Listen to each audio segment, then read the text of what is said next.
Okay, so we are looking at determining the empirical formula when we're given the percent composition. And so you see these 4 steps here.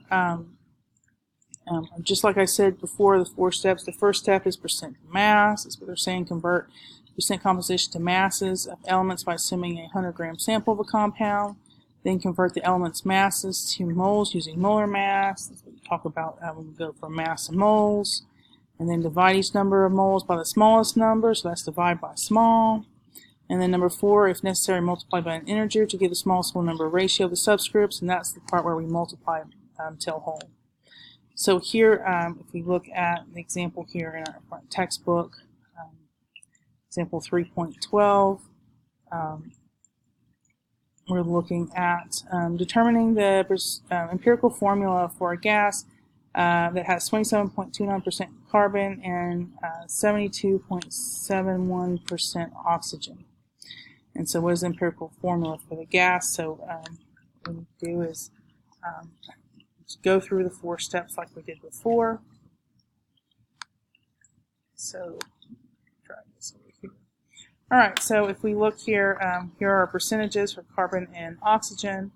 The first step is to go from percent to mass. So here they give us the percent composition for each element instead of the mass itself. So notice that we can go from percent to mass of the sample. If we add up the percentages, it adds up to 100 grams. And I said earlier to assume that you have a 100-gram sample. And so what happens is 27.29% carbon becomes 27.29 grams of carbon. And then 72.71% oxygen becomes 72.71 grams of oxygen. So if you notice here, the masses should add up to 100 grams. So that's easy enough. So percent to mass. The second part is determining the number of moles from the mass. So we're starting out with 27.29 grams of carbon. And so we divide by the average atomic mass for carbon, which is 12.01 grams per mole. And we get the number of moles of carbon, and then we use the same process for oxygen. So we have 72.71 grams of oxygen. Divide that by the average atomic mass for oxygen, which we looked that up on the periodic table. It's 16 grams per mole. So we do the math. We get 4.544 moles. So percent to mass, mass to moles. In the third step, divide by small. Okay. And so here when I divide by small, the smallest number is the, oops, I'm missing a page. Divide by the smallest number, which is, here we go. Divide by the small, right? So the smallest number in this case is going to be 2.272. Okay. And then we get 1 and we get 2. And then the fourth step is multiplied to whole, but these numbers are already whole numbers. So we don't have to do that fourth step. Okay, so the empirical formula then would be C1 or just C and O2. So CO2. All right. So going back to our slideshow here. All right, so if we look here at another example here, they're showing us the mass of carbon and oxygen. So here we're starting out with mass of individual elements. And so we're getting that, actually they gave us percent composition, so we know if the 100% is a 100-gram sample, then 27.29% carbon becomes 27.29 grams of carbon. And the same is true for oxygen. 72.71% becomes 72.71 grams. So converting percent to mass is easy. And then mass to moles, we're just using the average atomic mass for each element. Okay, dividing the mass of the carbon divided by the average atomic mass of carbon to get the number of moles. We do that for each element there.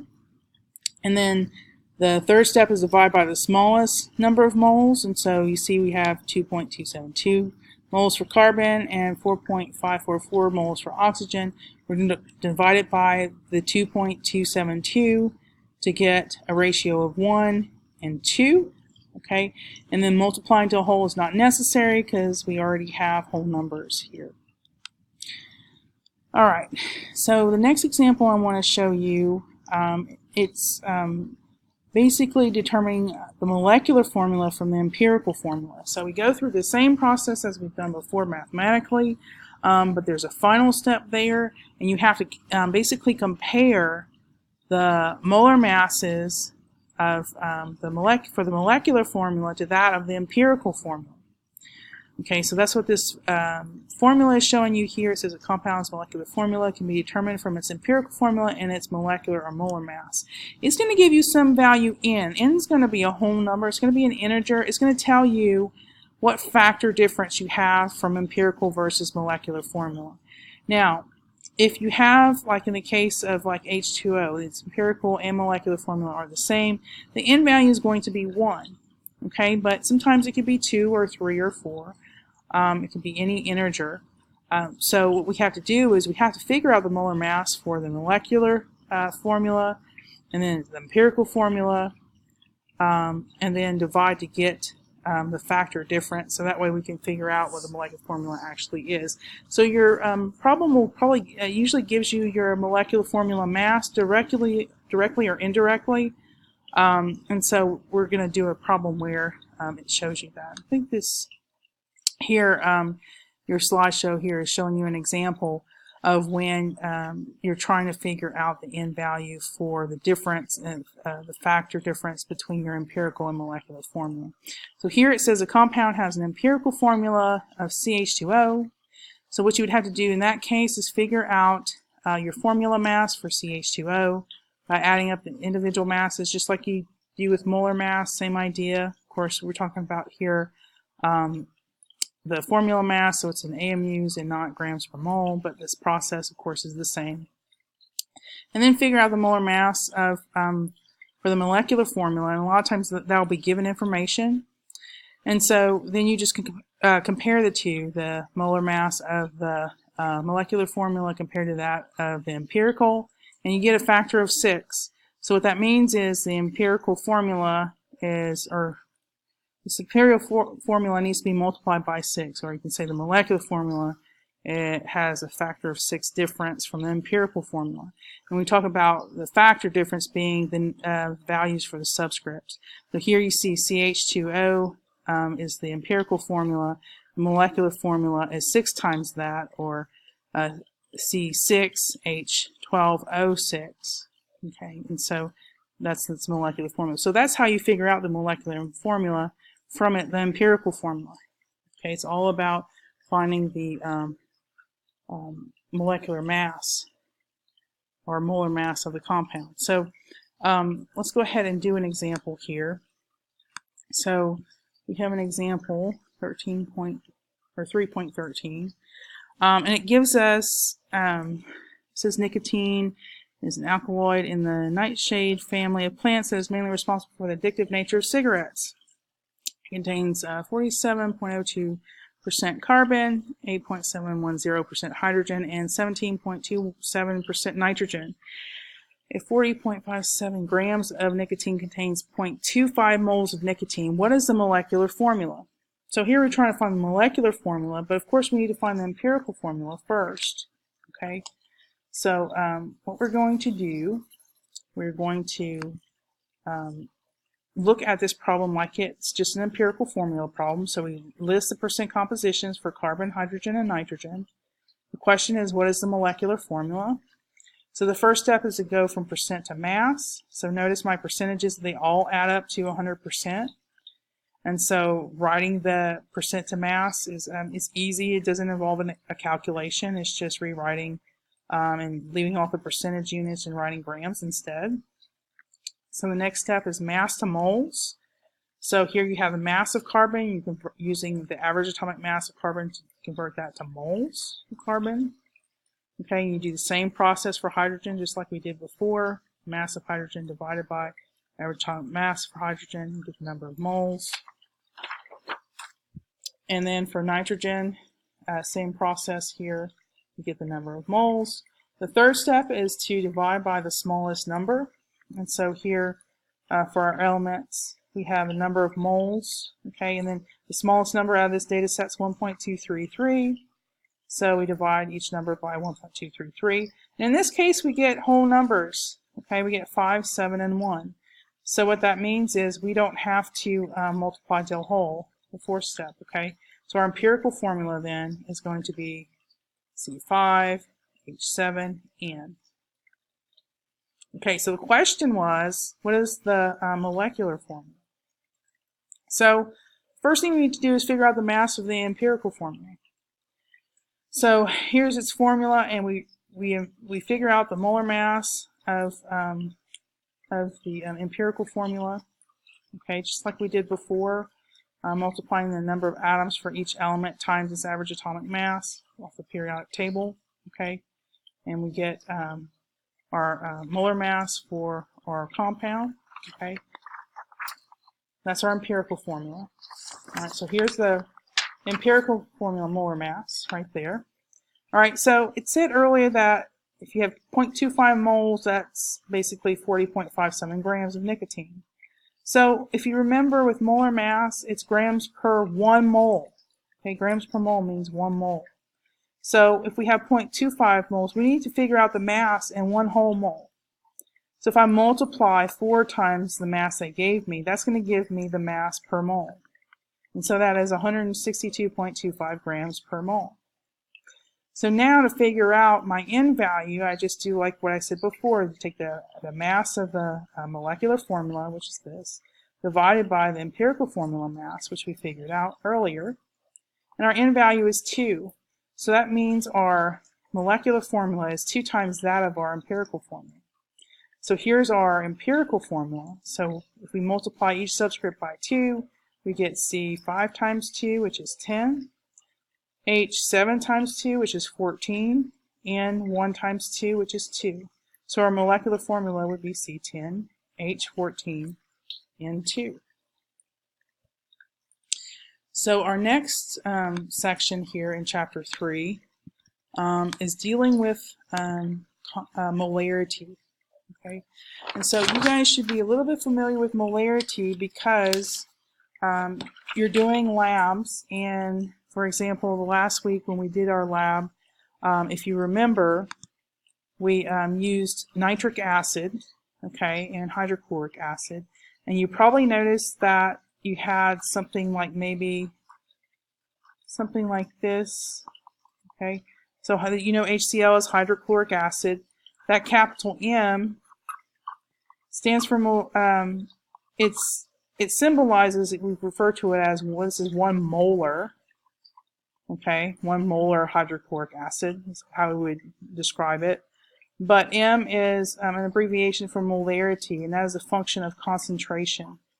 Okay, so if you have really concentrated acid, it's going to have a higher value for molarity. All right, so like you have 6 molar is pretty concentrated, 12 molar is the most concentrated you can get for hydrochloric acid.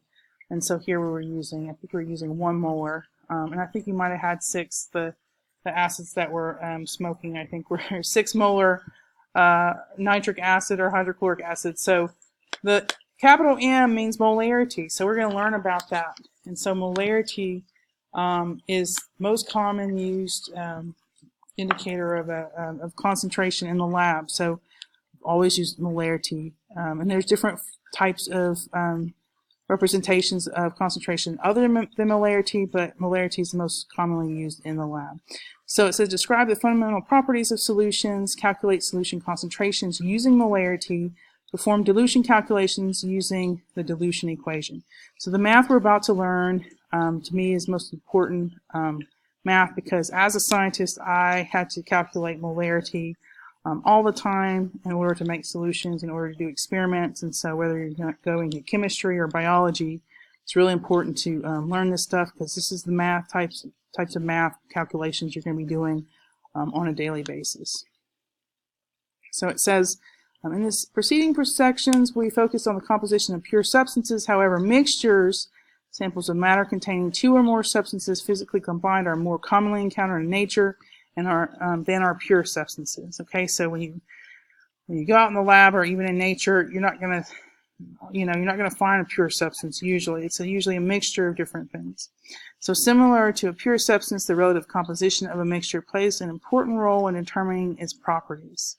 And so we're going to talk about different types of concentrations and units of expression for concentration, but molarity is the most common. So sugar is one of the many components in a complex mixture known as coffee. The amount of sugar in a given amount of coffee is an important determinant of the beverage's sweetness. So if we think about how much sugar you add to your coffee, the more sugar you add, the sweeter it is. Well, that's because the concentration of sugar is increasing as you increase sugar to the cup of coffee. And so concentration in molarity is expressed in terms of solute. And so in order to understand solutions, you have to understand a little bit of vocabulary because the words all begin with S, but they all mean something different. So we need to learn about the word solution. So solution is more than just the answer to your problem. Solutions in terms of chemistry, they occur frequently in nature. Solutions are another term used for homogeneous mixtures with uniform composition and properties throughout its entire volume. So the relative amount of a given solution component is known as its concentration. Okay, so an example of a solution would be, some Diet Coke or regular Coke or sodium chloride and water mixed together. That's a solution. Okay, and so the amount of the relative amount of a given solution component is known as its concentration, and so that's referring to the solute. Okay, so a solution consists of two components, solvent and solute. So the solvent is the composition with the component with a concentration that is significantly greater than that of all other components. Okay, a solute is a component that is typically present at a much lower concentration than the solvent. So when you think about majority versus minority, the majority would be the solvent, the minority would be the solute. Okay, so a solution in which water is the solvent is called an aqueous solution, and you'll notice most of the time in our lab, water is going to be the solvent. Okay, and it's going to be an aqueous solution. So when we talk about molarity, so the definition for molarity, it's the number of moles of solute in exactly 1 liter of solution. So here's a formula for molarity. Capital M is the abbreviation for molarity. So that's moles of solute per liter of solution. So molarity is a useful concentration unit for many applications in chemistry, and it's the most common form that I use in the lab as a scientist. So when we're trying to do calculations with molarity, it's basically you're having to figure out the number of moles you have of a solute and the total volume of your solution in liters. Okay, so here's a quick example. This is a 355 milliliter soft drink sample contains 0.133 moles of sucrose. What is the molar concentration of sucrose in the beverage?